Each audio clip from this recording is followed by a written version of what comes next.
कभी इन्हें इनकी कला के लिए सहारा गया है, तो कभी इन्हें इनके कामों के लिए सहारा गया है। इन्होंने राज्य स्तर के साथ-साथ राष्ट्रीय स्तर पर भी पुरस्कार जीते हैं। तो चलिए स्वागत करते हैं मनोभावना जी का। मैम बहुत-बहुत स्वागत है आपका कार्यक्रम में। नमस्कार जी। मैम सबसे पहले तो आपसे जितनी भी बात हुई, आपके बारे में जितना भी जाना, तो सबसे पहले जो मुझे सबसे पहले जानने की जिज्ञासा है वो यह है कि जीवन कैसा रहा आपका? जीवन बहुत अच्छा रहा, संघर्षमय रहा और फिर भी संघर्षमय था, पर फिर भी उसको मैं बहुत सरलता से, बहुत आसानी से, आज मेरी 16 साल में शादी हो गई थी। तब से आज तक मैं हर काम को अपना बनाकर, अपना मानकर करती आई और शादी हुई तो मैं एक अच्छी बहू बनकर अपने सास ससुर माता पिता की बहुत अच्छे से, बहुत रुचि से, बहुत मन से सेवा किया। ये मेरा सबसे पहला मतलब वो शादी के बाद के मेरी जीवनी ये बहुत अच्छा था, मुझे बहुत अच्छा लगा। मैं इतना मन से सेवा करती थी कि मैं अपने आप को सीता मानती थी। जो सीता थी ना कि दशरथ और कौशल्या जी की सेवा करती थी पति की, तो मैं अपने आप को सीता समझ के और बहुत अच्छे से, जैसे कि आप बता रही हैं कि कभी भी आपने जो आपकी जिम्मेदारियां थी आप उससे भागे, आपने उसे बिल्कुल 100% निभाया। लेकिन आप आशा कार्यकर्ता रही हैं, तो जो आशा दीदियों का जो जीवन होता है वो बहुत ही व्यस्त होता है। इस इतनी जिम्मेदारियों के बीच आपने इस कार्य को किया। जी, जब मेरी शादी हुई थी तो फिर उस समय मैं जॉब में नहीं थी। आशा दीदी जो आपने कार्य शुरू किया आशा दीदी के तौर पे, वो शादी के बाद किया और यहाँ तक कि मतलब हमारे ससुर जी जब गुजर गए उस समय तो मैं सोच भी नहीं सकती थी कि मैं जॉब कर पाऊंगी, क्योंकि वो उनकी इतनी सेवा थी जी। दर्शकों कहते हैं ना सोच कि मैम यहाँ पर एक जो आप बात बता रही है उससे एक बात मुझे याद आ रही है कि वो कहते हैं ना कि जो नेक कार्य होते हैं वो हमारे घर से ही शुरू होते हैं। अगर हम किसी के लिए कुछ अच्छा करना चाहते हैं तो बाहर से पहले वो कार्य हमें अपने आसपास करने होते हैं। तो कहीं ना कहीं आपने वही किया। इसके अलावा भी मैम आपने बहुत सारे सामाजिक कार्य किए। मैम मैं चाहूंगी कि मुख्य रूप से आप उसका उल्लेख करें हमारे दर्शकों के सामने। जी, तो पहले तो मेरी यही सबसे पहला मेरा काम यही था कि माता पिता खुश रहें, उनकी सेवा करूं। उनकी सेवा के बाद फिर जब हमारे ससुर जी गुजर गए उसके बाद फिर मेरी आशा दीदी में जॉब लगी और मैं आशा दीदी में व्यस्त रहने लगी, खूब काम करने लगी और बड़े लगन से काम करने लगी, क्योंकि मुझे हर चीज का वो था, क्योंकि हमारे दाऊ साहब पेंशन पाते थे। जी। तो जो आशा दीदी के तौर पे जो कार्य आप करती थी वो मैं जानना चाहूंगी किस किस तरह के कार्य होते थे? उसमें ये होता है कि जैसे मातृ मृत्यु दर, शिशु मृत्यु दर पहले बहुत होती थी जब आशा दीदी नहीं थी, और जब से आशा दीदी हो गई है उसमें काफी कमी आई है। तो इसीलिए आशा दीदी को रखा गया है कि मातृ मृत्यु दर और शिशु मृत्यु दर में कमी हो, क्योंकि पहले की महिलाएं गांव में रहती थी और अभी भी रह रही हैं, तो वो हॉस्पिटल के बारे में इतना उनको पता नहीं था कि हम हॉस्पिटल जाएंगे तो हमारी डिलीवरी अच्छे से होगी, तो हम स्वस्थ रहेंगे, हमारा बच्चा भी स्वस्थ रहेगा। तो इसीलिए आशा दीदी का चयन किया गया। तो जब से आशा दीदी हो गई तब से इनमें कमी आई और आशा का काम रहता है कि घरों घर जाना, दौरे करना, घर में जाके गर्भवती निकालना किस घर में, क्योंकि अपने से तो पता नहीं चलता, जब हम जाते हैं वहाँ ढूंढते हैं उनको, बैठे बात किए तभी पता चलता है कि फिर बात की आगे बढ़ाए कि पता चला कि फिर गर्भवती है, फिर हम पंजीयन करते हैं अपने रिकॉर्ड में, फिर पंजीयन के बाद उनकी देख रेख चालू कर देते, वहीं से शुरू हो जाता है, वहीं से टीके लगाना, आयरन की गोलियां देना, कैल्शियम की गोलियां देना।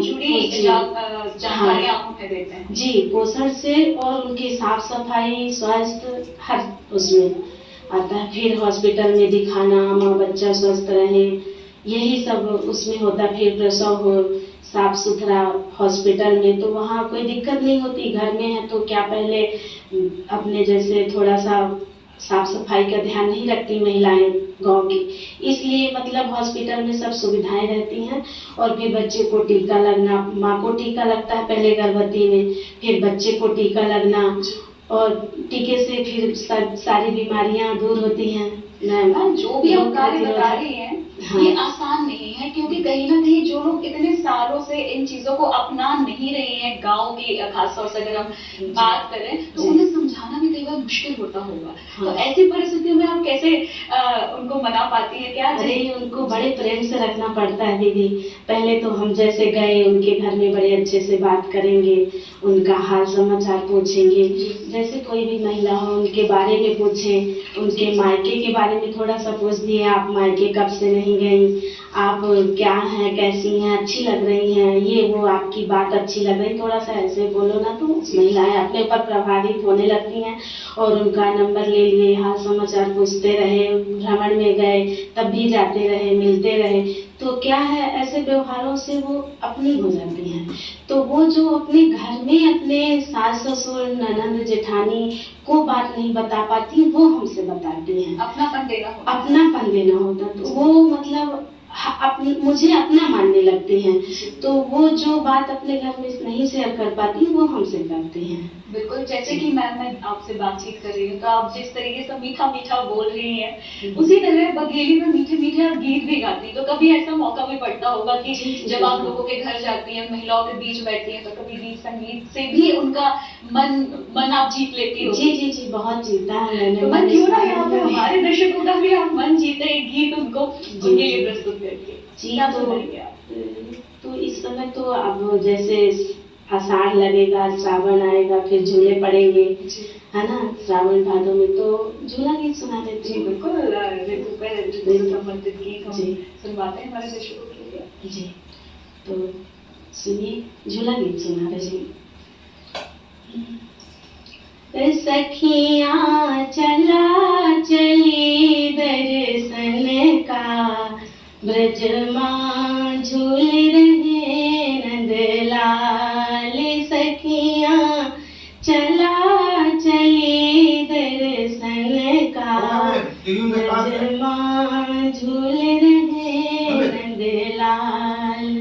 काहिन काठ के बना है ढोला, काहिन काठ के बना ही ढोला, काहिन लागी ढोल रामा, काहिन लागी ढोल। सखियाँ चला चली दर्शन का, ब्रजमा झूल रहे गोपाल। चंदन काठ का बना ही डोला, चंदन काठ का बना ही डोला, रेशम लागी ढोर रामा, रेशम लागी ढोर। सखियाँ चला चली दर्शन का, ब्रजमा झूल रहे गोपाल। कौन है झूला झूलने वाले, कौन है झूला झूलने वाले, कौन खींचे डोर रामा, कौन खींचे डोर। सखियाँ चला चली दर्शन का, ब्रजमा झूल रहे गोपाल। कृष्ण है झूला झूलने वाले, कृष्ण है झूला झूलने वाले, राधा खींचे डोर रामा, राधा खींचे डोर। सखियाँ चला चली दर्शन का, ब्रजमा झूल रहे गोपाल। सखियाँ चला चली दर्शन का, ब्रजमा झूल रहे गोपाल। है तो बहुत सारे गीत दीदी। बहुत सुंदर आपने गीत गाया और आवाज आपकी इतनी मीठी है, और हमारे दर्शकों को ऋतु शुरू होने के पहले हमने उनको सावन का एक गीत सुनवा दिया, मीठा सा प्यारा सा। मैम जैसे कि आप दर्शकों, आशा दीदी ये जो पद है ये आशा आशा इस पद को नाम इसलिए दिया गया क्योंकि ये उन महिलाओं के जीवन में वो आशा की किरण है, वो ज्ञान की जिससे वो वंचित है और जिसके कारण वो अपने जीवन को बेहतर तरीके से नहीं जी पा रही है। क्योंकि कई बार जब कोई स्त्री गर्भवती होती है तो कई वो उसको पोषण सही तरीके से नहीं मिलते हैं, कई मानसिक के तौर पे भी वो बहुत परेशान होती है, भावनात्मक तौर पे वो परेशान होती है, उन्हें समझ नहीं आता है कि क्या करना है, कैसे करना है। ऐसे वक्त आशा एक दीदी की तरह, ये आशा दीदी उनके जीवन में जाती हैं और सही मार्गदर्शन उन्हें देती हैं।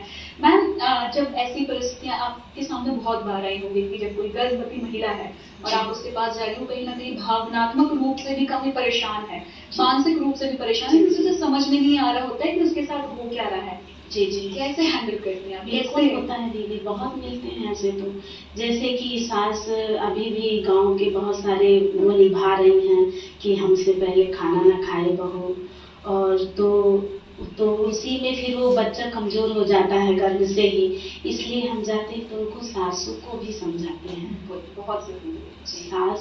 सास बहू सम्मेलन भी करते हैं हम, सास और बहू को इकट्ठा आंगनबाड़ी में बुलाते हैं और उनको दोनों को समझाते हैं कि मतलब ऐसा नहीं है कि पहले सास खाए फिर बहू खाए, वो तो उसको जरूरत है, अभी सासू माँ तो देर से नहाती रहती हैं तो कोई बात नहीं, उसको पहले 4 बार भोजन कराना चाहिए, पहले नाश्ता में अच्छा देना चाहिए, फिर भोजन, फिर 4 बजे, फिर शाम को। तो वही माँ को भी समझाते हैं, सासू माँ को भी समझाना पड़ता है। जी, यानी कि उनके सिर्फ स्वास्थ्य का ख्याल नहीं रखती हैं आशा दीदी लोग, उनके इर्द गिर्द माहौल को भी, उनके फेवर, उनके लिए वो अच्छा रहे, मानसिक स्वास्थ्य के लिए भी वो कार्य करती हैं। ऐसे बहुत सारे कार्य हमारी आशा दीदी लोग करती हैं जो कि किसी के जीवन को अच्छा बना सके, खासतौर से ऐसे कठिन पलों में, क्योंकि जो ये वक्त होता है ये बहुत ही महत्वपूर्ण होता है किसी स्त्री के जीवन में, उसके आने वाले बच्चे के जीवन में भी।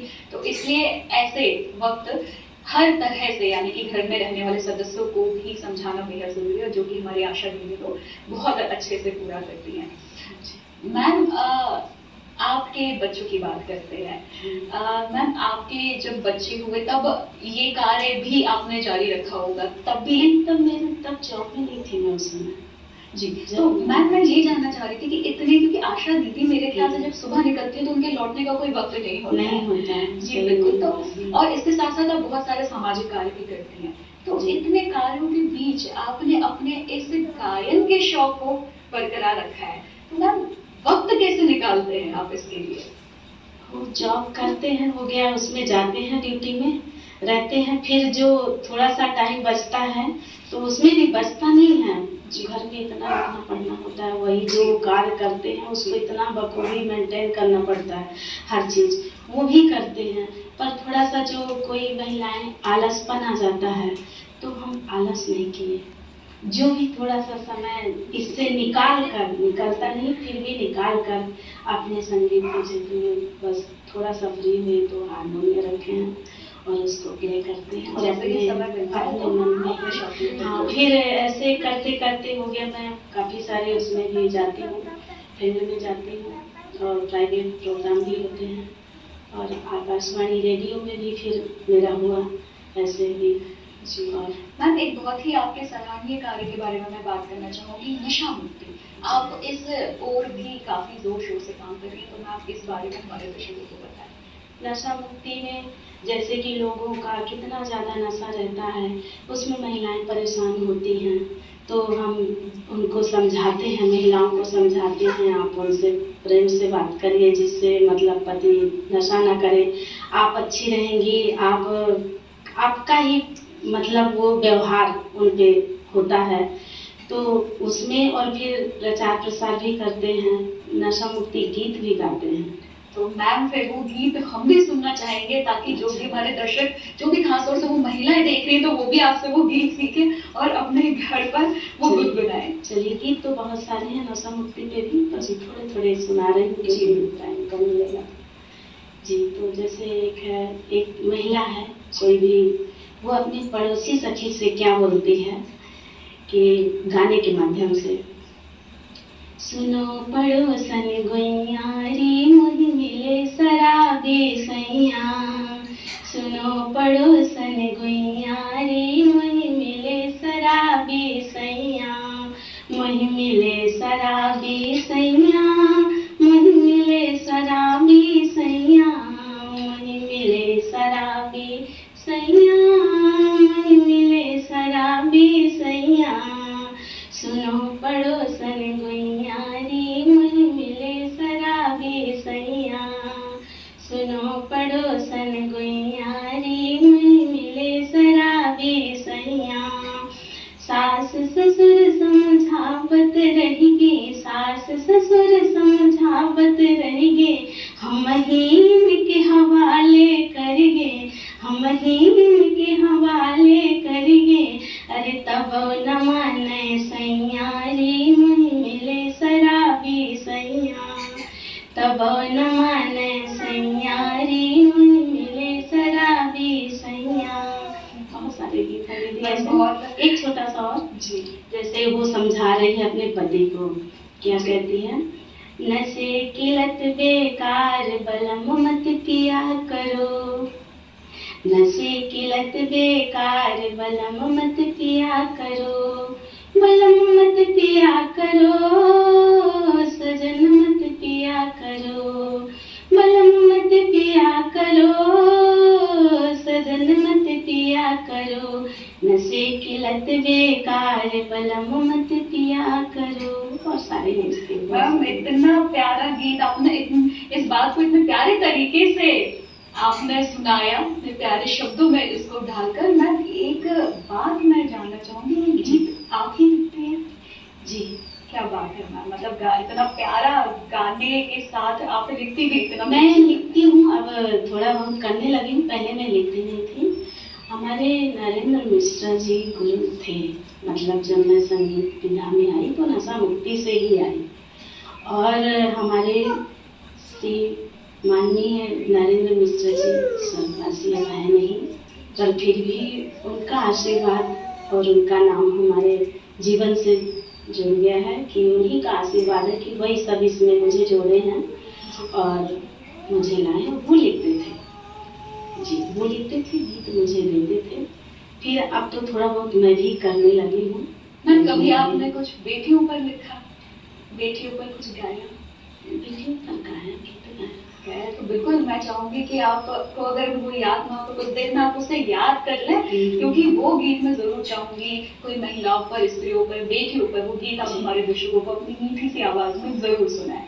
मैम आगे बढ़ते हैं और बात करते हैं कि एक जीवन में इतने सारे कार्यों से आप गुजरी, सामाजिक कार्य भी किए, घर की जिम्मेदारियां भी आपने निभाई, अपने शौकों पर भी आपने पूरा ध्यान दिया। और इसके साथ साथ एक और बात दर्शकों यहाँ पर मैं करना चाहूंगी, कोरोना काल में भी आपने बहुत कार्य किया। तो कोरोना काल की कठिनाइयों का की छुट्टी हो गई थी, पर हम लोगों की छुट्टी नहीं हुई थी। हम लोग तो बहुत मेहनत किए, जैसे कोई कोरोना पॉजिटिव मिल गया, उसके घर जाओ, उसका पूरा बायोडाटा, उसका पता, कितने घर में सदस्य, टीका लगा कि नहीं लगा, और उनको क्या सुविधाएं देना है, कैसे रखना है। फिर उनको सबको बुला के और एक शिविर लगता था, वहाँ पे टीका लगवाना। बहुत सारी कठिनाई थी और ना धूप ना कुछ भी नहीं देखते थे हम लोग तो सब, मतलब इतना डर लगता था उस समय कि आपस में अगर हम और आप बैठे हैं तो आपको भी डर था कि कहीं ये तो संक्रमित नहीं है, मुझे था कि आप तो नहीं है, मतलब ऐसे था उस समय कि एक दूसरे से लोग बिल्कुल दूर होते थे।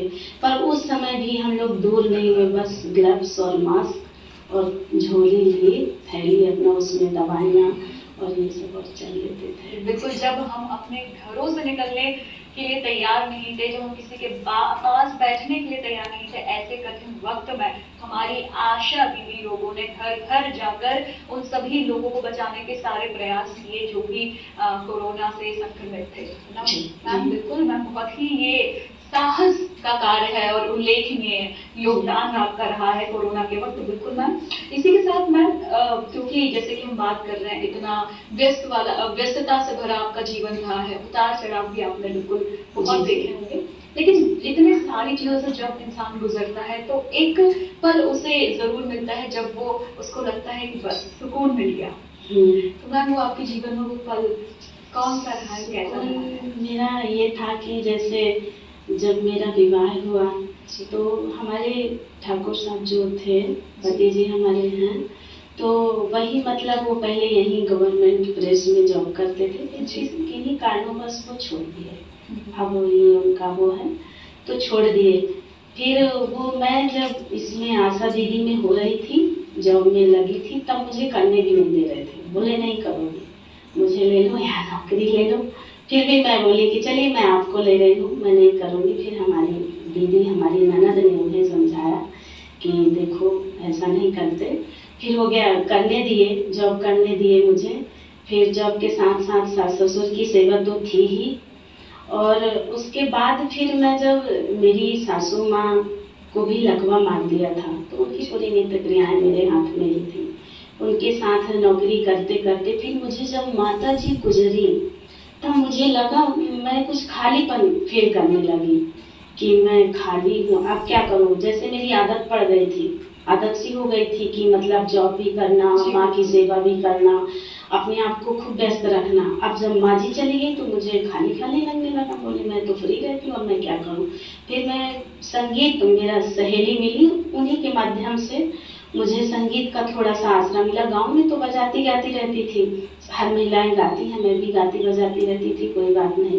फिर मुझे थोड़ा सा मेरी सहेली ने मुझे सुना, उर्मिला मिश्रा जी ने, तो उनने बताया कि अरे आप तो रेडियो में भी गा सकती हैं, आकाशवाणी में हो सकती हैं। तो मैं बोली कि यानी आपने समय का सदुपयोग किया। वहीं से मैं बिल्कुल पकड़ ली उनको। जी, फिर मैंने मैम क्यों ना आपका एक गीत, क्योंकि आपने वो यहाँ पर जिक्र किया कि आपको आपकी सहेली मिली और वहीं से आपने गीत संगीत को पकड़ लिया, तो बिल्कुल अब हम हमारे दर्शकों को एक गीत और सुनवाते हैं आपकी ओर से। तो ठीक है, बधाई गीत सुना दूँ उनको बच्चा जन्म होने पर, है ना। अब क्योंकि मेरा काम भी वही है, तो चलिए बधाई गीत सुना दे रहे हैं। देवी दुर्गा दीन वरदान, हमारे घरे लाला भय। देवी दुर्गा दीन वरदान, हमारे घरे लाला भय। कौनी घड़ी माँ रामा जन्म भय, कौने घड़ी माँ लक्ष्मण जन्म भय। कौने घड़ी माँ रामा जन्म भय, कौने घड़ी माँ लक्ष्मण जन्म भय। कौने घड़ी भराते बुआर, हमारे घरे लाला भय। देवी दुर्गा दीन वरदान, हमारे घरे लाला भय। शुभ घड़ी माही रामा जन्म भय, शुभ घड़ी माही लक्ष्मण जन्म भय। शुभ घड़ी भराते बुआर, हमारे घरे लाला भय। बहुत प्यारा गीत, बहुत खूबसूरत गीत मैम। और कुछ बेटियों पे भी आपने कुछ लिखा हो तो मैं चाहूंगी कि वो आप हमारे दर्शकों के साथ साझा करें। जी बिल्कुल। जैसे कि गीत होते हैं तो सब बेटा बेटा पे ही गाते हैं, बेटे पे नहीं गाते हैं, तो हम बेटी पे भी है। बिल्कुल, हमारे दर्शकों को हम तो बेटी का गीत सुनाती हूँ जी। अरे बिटिया ने जन्म लियो, हमारे अंगना फूल बरसे। बिटिया ने जन्म लियो है, हमारे अंगना फूल बरसे। बिटिया ने जन्म लियो है, हमारे अंगना फूल बरसे। बब्बा भी उनकर खुशियाँ मनावे, बब्बा भी उनकर खुशियाँ मनावे। दादी भी उनकर बधाई गीत गावे, दादी भी उनकर बधाई गीत गावे। क्योंकि नातिन ने जन्म लियो, हमारे अंगना फूल बरसे। नातिन ने जन्म लियो है, हमारे अंगना फूल बरसे। क्या बात है, बहुत खूबसूरत, बहुत सुंदर गीत मैम। पंक्तियां भी आपने जो लिखी हुई हैं, जो बोल इस गीत के लिखे हैं, वो भी बहुत सुंदर है। मैम यहाँ पे बात करते हैं कि आप इतने लोगों से मिलते होंगे, क्योंकि आपका जो कार्य है वो आपको तरह तरह के लोगों से मिलवाता होगा, तो कई लोग ऐसे मिलते होंगे जो जीवन में बहुत निराश हैं, जिनके पास जीने की आशा नहीं है, तो ऐसे लोगों को आप कैसे समझाते हैं? उनको भी ये बात तो मुझे समझ में आती है कि गीत तो आप उन्हें जरूर सुनाते होंगे, क्योंकि गीत से लेके सबका मन गीत तो हर प्रकार के हैं, मतलब कोई भी विधा में ले लीजिए आप, हर प्रकार के गीत हैं, तो वो तो है ही है। पर महिलाओं को बहुत अच्छे से समझाना पड़ता है। मैं अपना ही उदाहरण देने लगती हूँ, क्योंकि मतलब मैं ऐसे जो गुजरी परिस्थितियों से, तो फिर वही मैं उनको उदाहरण दे देकर बिल्कुल आपने सही बात कही बात मैम, कि जब हम खुद हिम्मत जुटा के आगे बढ़ रहे होते हैं, तो दूसरे को भी वो हिम्मत देना काफी आसान हो जाता है, क्योंकि वो जीवन में हमने भी वो कार्य किया है। बिल्कुल। और मैम महिलाओं के लिए मैं, क्योंकि काफी सारी महिलाएं हमारा ये कार्यक्रम देख रही होंगी, तो आपसे जानना भी चाहूंगी ताकि वो भी सुन सके कि महिलाओं के लिए आप खास तौर से क्या बोलकर उन्हें समझाती हैं?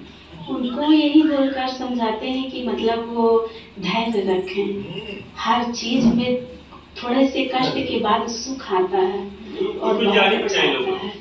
हाँ जी, बहुत अच्छा आता है सुख उसके बाद फिर, और बहुत अच्छा भी लगता है।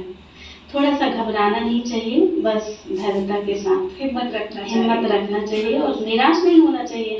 फिर भी महिलाओं को बताते भी हैं कि जैसे आप घर में कुछ भी कर सकती हैं, सिलाई बिनाई ऐसे भी कार्य होते हैं, उनमें से भी अच्छा रहता है, और वो करने भी लगी। जी बिल्कुल मैम, सपने जरूर पूरे होते हैं, ऐसा हम कहते हैं जी। तो मैम कभी आपका भी कुछ सपना रहा होगा जो कि साकार हुआ होगा हमारे? जी बिल्कुल, मेरा बहुत बड़ा सपना था। मैं जब छोटी थी, बचपना की बता रही हूँ, तो उस समय टीवी हमारे घर में भी नहीं थी, मायके में मेरे पिताजी ले नहीं रहे थे कि बच्चे पढ़ नहीं पाएंगे, तो और रेडियो भी नहीं था मेरे घर में, मेरे बड़े पापा के घर में था। तो वो लोकगीत सुना करते थे, मतलब रोज दोपहर में चालू रहता था, तो मैं उनके दरवाजे में छुप कर मैं लोकगीत सुना करते थे, और बहुत अच्छा मुझे इंतजार रहता था कि मतलब संडे को सैटरडे को ज्यादा लोकगीत आते हैं, बाकी तो रोज 2-3 आते थे, पर मतलब उसमें ज्यादा आते हैं, 5-6 आते हैं। तो मैं उसी के आस में दिन गिनती थी कि शनिवार कब आएगा, रविवार कब आएगा, तो मैं सुनूंगी और लोकगीत सुना करती थी, और मुझे बहुत अच्छा लगता था। पर मैं सोची नहीं थी कभी कि मैं भी वहां पहुंच जाऊंगी। ये तो फिर हो गया, फिर उसके बाद थोड़ी सी बड़ी हुई कि शादी ही हो गई, फिर ये सास आपका सपना था कि कभी आप आकाशवाणी पर और दूरदर्शन में गीत? जी, मेरा इतना बड़ा सपना, जब मतलब ये मैं सुनती थी, सभी का नाम सुनती थी कलाकारों को, और वो कलाकार मैं मिलती हूँ उनसे बातें करती हूँ, उनके साथ गीत करती हूँ, तो मुझे बहुत अच्छा लगता, बहुत मतलब मैं बता नहीं सकती कि अंदर से मुझे कितना सुख और कितनी खुशी लगती है कि आज मैं मतलब जो मैं सुनती थी जिन्हें छुप के, आज वो हम उनके साथ हैं। मतलब जो आपने बचपन में सपना देखा था कि आप बड़े होकर आकाशवाणी में, दूरदर्शन में आपको गीत गाने का मौका मिले, वो सपना। और तो ये रेडियो का मतलब सुनती थी, तो आकाशवाणी का सपना जगा मुझे, फिर आकाशवाणी में तो हो ही गई, वो होते हैं हमें सब बिल्कुल होते हैं। और फिर मेरा धीरे से सपना, मतलब मुझे ऐसा लग रहा था कि क्या मैं कभी दूरदर्शन में जाऊंगी, अपने आप में सोचा करती थी, और आज आपका सपना हम पूरा लिया आपने आकर हमारे कार्यक्रम में हमारे दर्शकों को इतने प्यारे प्यारे मीठे मीठे गीत सुनाए। मैम आप हमारे कार्यक्रम में आए, इतने प्यारे प्यारे गीत हमारे दर्शकों के लिए सुनाए, उसके लिए बहुत बहुत धन्यवाद। समय हमारे पास बहुत नहीं, इसलिए बातचीत आगे हम जारी नहीं कर सकते।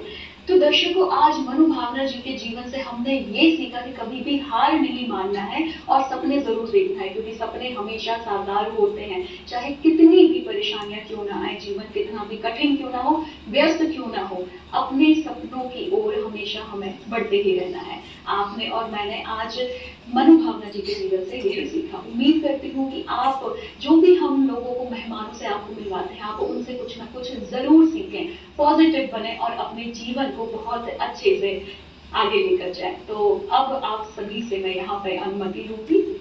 नमस्कार। नमस्कार. Sa